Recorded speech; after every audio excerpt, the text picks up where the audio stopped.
Welcome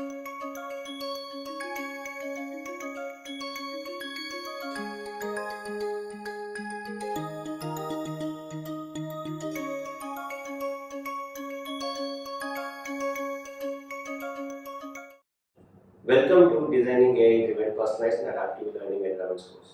I am Ramkumar. I will be the instructor for this course. Amit, Jyoti and Nizama will be the TAs for this course. Instead of defining what is this course about, we thought the whatever questions you have in your mind, let's have it as a discussion with question and answer mode. Yeah. Okay. Hello. So, in my teaching experience of around like 5 to 6 years, I have understood that in the classroom, one size doesn't fit all. Few people will understand the content better, and the understanding of other people will be different. True. Yeah. Yeah, it's true because students are coming from a different background. They have a different learning pace, so that's why their understanding is also different. That's correct. Actually, our course is the solution for this. We are going to talk about how to develop a personalized and adaptive learning environments in this course. Who is this course for? I'm not a teacher. Should I take this course? Well, good question. I think this course is not only for teachers, it is for teachers, students, also the researchers who want to develop systems such personal therapy systems and collect data and do analysis. Also, any practitioner who want to design a system. Also, education institutes who are developing a path, they also can take this course. So there is a lot of emphasis on systems. So for developing and designing system, do I need programming language? Yeah, that's a good question. When we say about developing and designing a system, we might think that we need to have proper programming knowledge to develop a system.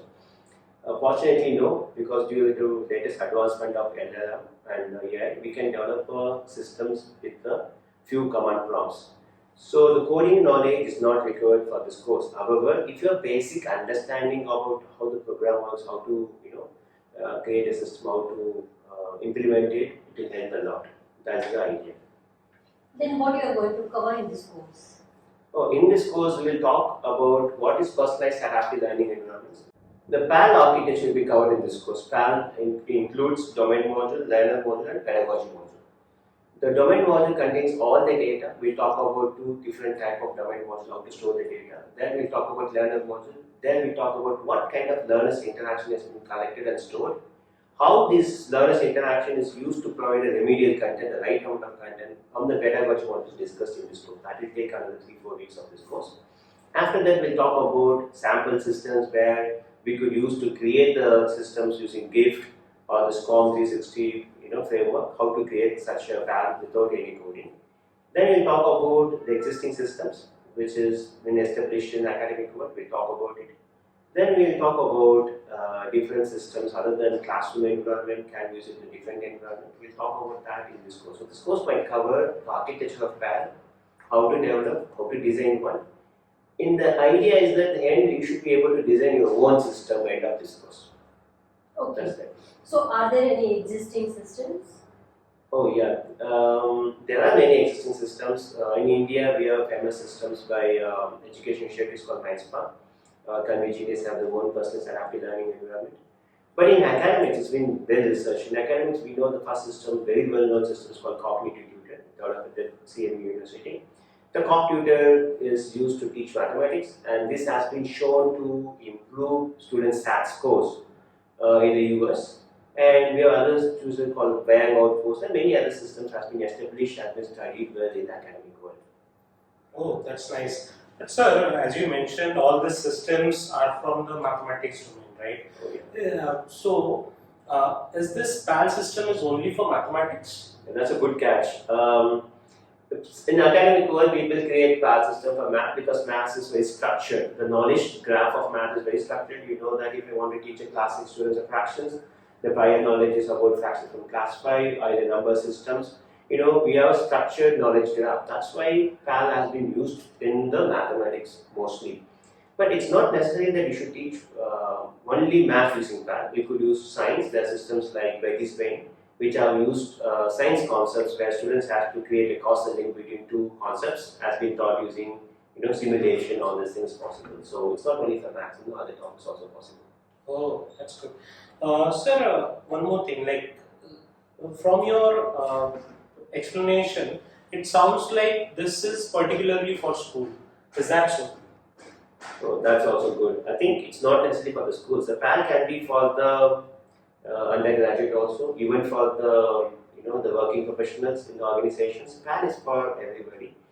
But it will be more useful for students because students need a guidance. If when you go into undergraduate, the students when they struggle, they know they can go look at the different content. They can look for the materials from the different YouTube channels. So that's why it's not much used. The PAC has been shown very useful in the organizations where learning and development department also where the employees has to go through courses and they have to learn the new topic. It has been used. Hmm. Yeah. So PAL is very useful. So do you think that it replaces teacher? Oh, that's a very common question. Whenever new technology comes into picture, the last question will replace teacher. Definitely no. PAL will help the teacher to avoid the repeated task, and PAL will use the teacher's knowledge to create a pedagogy module, and teachers' idea of pedagogy learning has to be used in PAL. But teachers, understanding of the learner to motivate them, to mentor them is still not replaceable. So teachers are not going to be replaced, but teachers' repetitive tasks can be replaced with the PAL and AI. As you mentioned about AI, in this Gen AI era, why is this course important?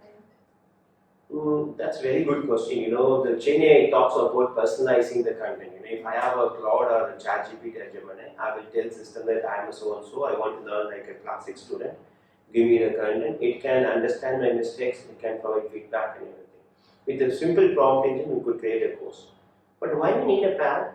Although we say that we could use Gen AI to learn, but having a system structured with the learner content, with a domain model, with the proper trajectory for follow, that helps a lot. Also, Gen AI is currently free and everybody can use it. When the companies start charging, you get used to it and you will not think beyond out of this Gen AI.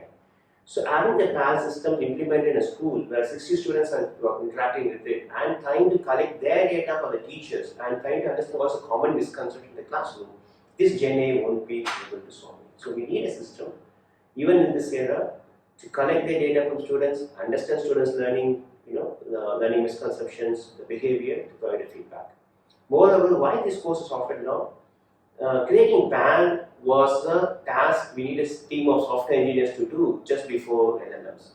Since LLMs can create a whole course, we want to teach this course, saying that how to prompt properly, how to decide your learner module, how to decide your pedagogy module.